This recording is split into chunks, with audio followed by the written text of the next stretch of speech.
자, 안녕하세요. DK입니다. 오늘은 제네시스 BH 후기형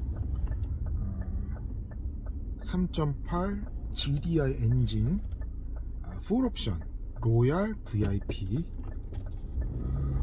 옵션에 대한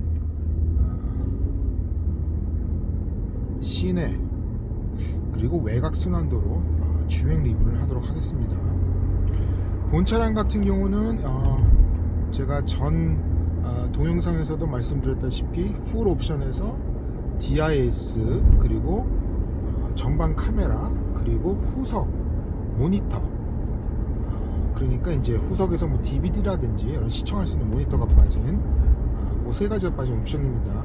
사실 제가 전기형을 탔을 때 그 세 가지 옵션에 대해서 크게 뭐 실용성이 없었기 때문에 어떻게 또 중고차를 구하다 보니까 뭐 이렇게 구한 것도 있지만 그만큼 그 세 부분이 빠져도 크게 무리가 없다라고 판단해서 이제 선택을 하게 된 거고요. 사실 전방 카메라 같은 경우는 이제 앞에 뭔가 뭐 장애물이라든지 뭐 고양이라든지 이런 걸 이제 뭐 그런 걸 이제 인식하기 위해서 있는 거고요. 후석 모니터 같은 경우는 이제 뭐 뒷자리에 앉는 VIP가 뭐 이렇게 보기 위해서 뭐 영화를 시청하거나 이러기 위해서 필요한 거지만 사실 요즘에 뭐 DVD나 이런 거 잘 안 보잖아요. 그렇죠? 그리고 그렇다고 해서 뭐 DMB가 잘 나오는 것도 아니고 크게 필요가 없다. 그리고 DIS 옵션도 이제 모젠 같은 경우도 이제 뭐랄까 거의 이제 서비스가 중단이 됐죠. 그래서 뭐 필요가 없습니다.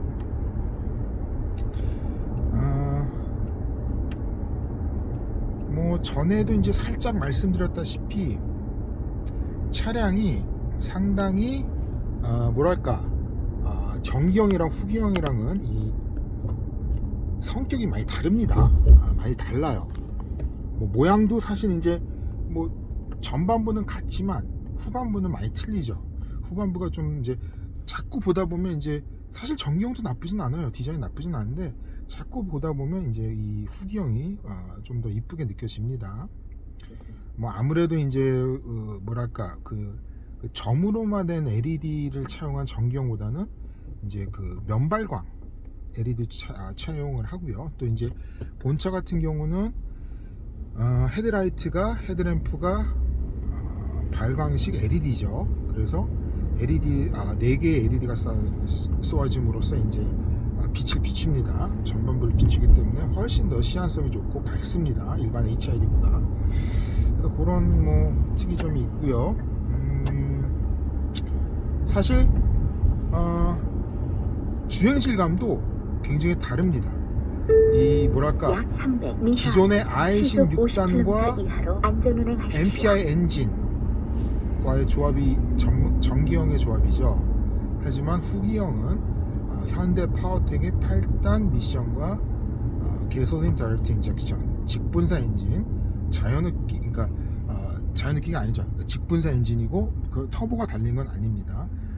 그건 직분사 엔진이다. 그래서 뭐 굳이 차이점이라고 하면 뭐 여러분들도 잘 아시겠지만 연료를 간접 분산을 하느냐 아니면 직접 분산을 하느냐 이 차이죠. 근데 직접 분산은 디젤에서 이제 그 아이디어를 얻어가지고 연료를 직접 분사함으로써 어떠한 그 연료의 손실을 막고자 하는 그 아이디어를 이제 차용을 한 건데, 사실상 그렇다고 해서 게솔린 같은 경우는 오히려 GDI 엔진이 MPI 엔진보다 더 먹죠.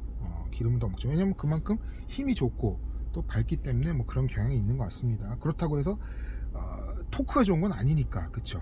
또 그래서 그만큼 연료 소비가 있는 것도 맞는 것 같습니다. 제가 토크가 좋다는 얘기는 이제 디젤에 비해서 얘기하는 겁니다. MPI 엔진보다 GDI 엔진이 토크나 마력이나 모든 면에서 앞섭니다. 그 사실이고요. 특히 이제 뭐 제가 이제 흔히 얘기하는 삼총사, 자동차의 가장 이 기본적인 삼총사는 바로 트랜스미션과 엔진과 그리고 요 스티어링 휠, 핸들의 궁합입니다. 이 세 가지 궁합인데 전기형보다 모든 면에서 낮았다고 평가를 받습니다. 평가를 하고 싶기도 하고요.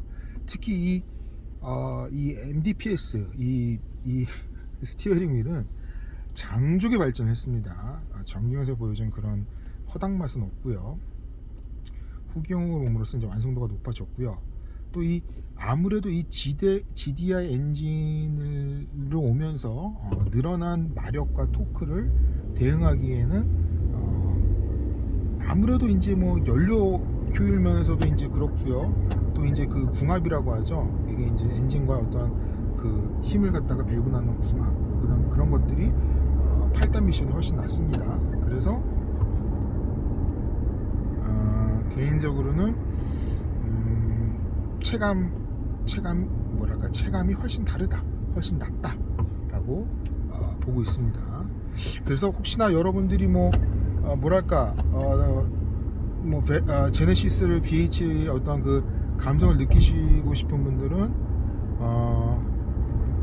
사실 제네시스 BH는 많은데 이 탑 트림이라 그러죠. 톱 트림 같은 경우는 많이 없습니다. 특히 로얄 VIP, 로얄 트림도 많이 어느 정도 있지만 이 VIP 트림은 거의 전무하다고 봐도 무방합니다. 저 거의 뭐 없어요. 이 풀 옵션은 거의 없습니다. 아니면 키로수가 월등히 많거나 뭐 이렇죠. 그렇지만 그래도 내가 한번 한번 느끼고 싶다 그러면 워낙 그 금액이 다운될 만큼 다운됐고 그럼 거의 감가가 다 완료가 됐기 때문에 개인적으로는 전기형을 먼저 사서 경험을 해 보시고 그리고 후기형도 한번 맛을 보시는 게, 왜냐면 전기형을 경험하지 않고 후기형을 경험하면 그 전기형과 후기형의 차이를 모르잖아요. 근데 이제 그 경험을 워낙 성격이 다르기 때문에 하는 것도 나쁘지 않다. 제가 후기형을 칭찬을 했다고 해서 완전히 전기형은 나쁘다는 거 아닙니다. 정말 제네시스의 어떤 닉네임처럼 굉장히 잘 만들었어요. 완성도가 높습니다. 물론 이제 흔히들 비교를 하는 게 저거예요. 그 가격대 겹치니까 5 시리즈와 BMW 5 시리즈와 얘랑 이제 비교를 하죠. 왜냐, 이 제네시스 풀옵션 같은 경우는 로얄 VIP 트림 같은 경우는 이제 6천만 원 후반대 가격을 형성을 하고, 물론 이제 BMW 같은 경우도 이제 그 개솔린 모델 같은 경우에 이제 할인 전 가격을 하면 겹치죠. 둘이 겹치는데 당연히 다르죠. 성격은 완전 다릅니다. 일단 차급시 얘는 준대형이고 BMW는 중형이죠. 일단 그것도 다르고 추구하는 어떤 그 가치관, 철학이 완전히 다르죠. 완전히 다르기 때문에 비교 불가지만 흔히들 이제 어떠한 가격대가 겹치기 때문에 그 많은 분들이 이 두 가지 차량을 갖다 경험을 해보신 분들이 은근히 있어요. 근데 워낙 다르지만 서로 장점도 다르고 또 양극이기 때문에 두 가지를 모두 다 소유하고 싶다. 내가 BMW 5 시리즈를 타다가 제네시스를 옮기면 아쉬움 BMW가 자꾸 생각이 나고, 얘를 타다가 또 얘를 타면 이제 BMW의 어떤 그 장점이 또 생각이 나고, 그렇기 때문에 두 대를 다 가지고 있는 게 사실은 초창기에는 불가능하죠. 진짜 착값만 해도 그렇고 세금도 그렇지만 이제는 가능하죠. F10 528i 같은 경우는 가격이 한 1,000만 원 선이면 살 수가 있고요. 얘 같은 경우도 가격이 당연히 언더 1,000만 원이기 때문에 사실은 두 가지를 다 보유해서 각각의 맛을 느끼는 것도 나쁘진 않습니다. 자, 일단은 리스폰스가 많이 좋아졌어요. 그리고 가끔 내가 추월을 해야 되겠다. 그래서 엑셀레이터를 밟았을 때 반응이 이제 예전에 초기형 같은 경우는 굉음만 들리고 차가 안 나가는 면이 있던 반면에 얘 같은 경우는 어느 정도 그래도 수긍할 정도로 차가 나갑니다. 그리고 아무래도 이 힘이 넘쳐나서 그런지 모르겠는데, 그러니까 힘이 넘쳐나는 게 여유가 있어서 그런지 모르겠지만 차가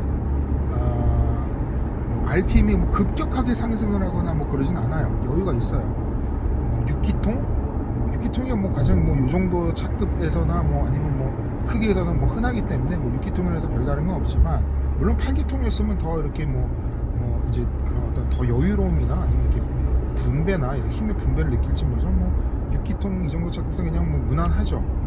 크게 특별한 점은 없어요. 느낌이 다가오진 않아요. 뭐 마력수가 334마력이라 그래서 이게 뭐 월등히 그러니까 그 얘기는 월등히 높거나 아니면 월등히 뭐 토크가 좋거나 뭐 이런 건 없어요. 없지만 그래도 확실히 뭔가 이게 차가 여유롭고 힘이 있구나.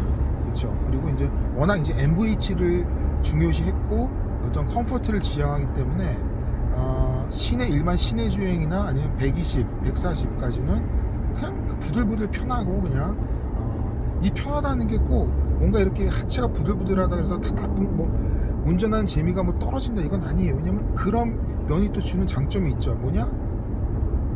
잔진동이라든지 이런 걸 걸러주기 때문에 장거리 운전이나 이런 면에서 굉장히 유리하죠. 피곤이 덜하다는 얘기입니다.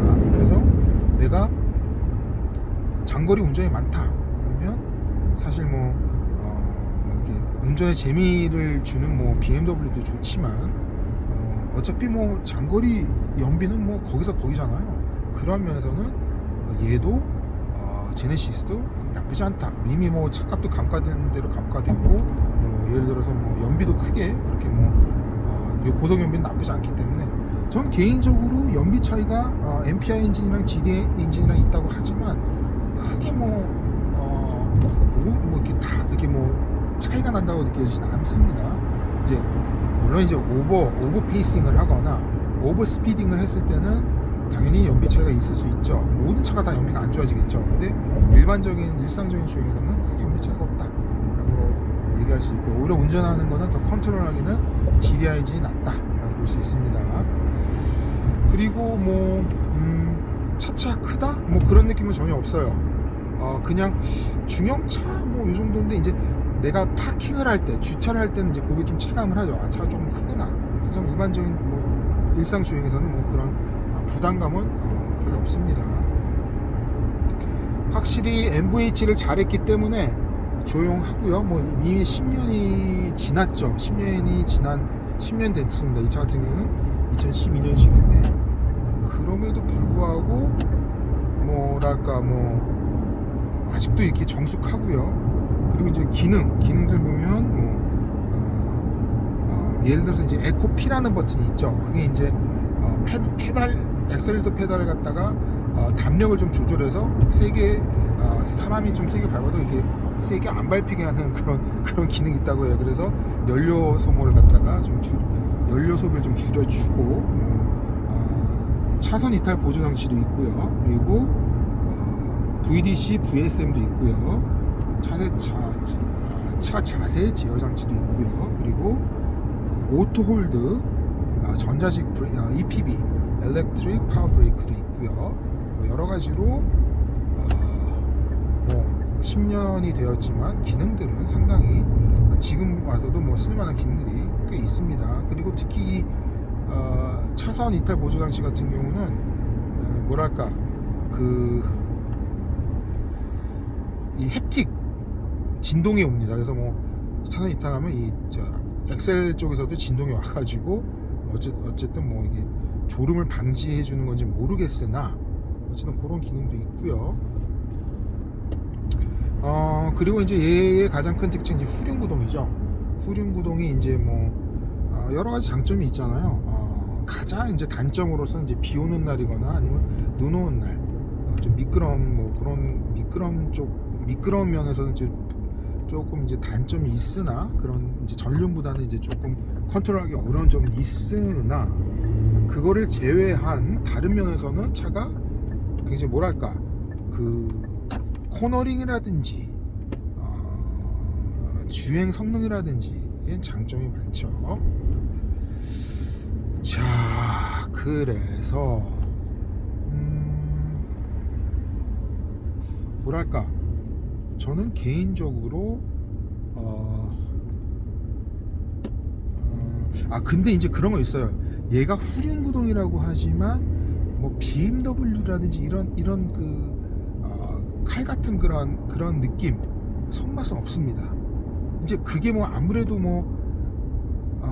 비록 후륜 구동이지만 이 컴포트를 지향을 해가지고 그래서 그런지 모르겠으나 어쨌든 그런 느낌은 없어요. 그러니까 확실히 그래서 약간 좀 약간 극과 극이다. 약간 이런 느낌이 확실히 있습니다. 굉장히 이제 어떻게 보면 이제 개성이 딱 뚜렷이 나타나는 거죠.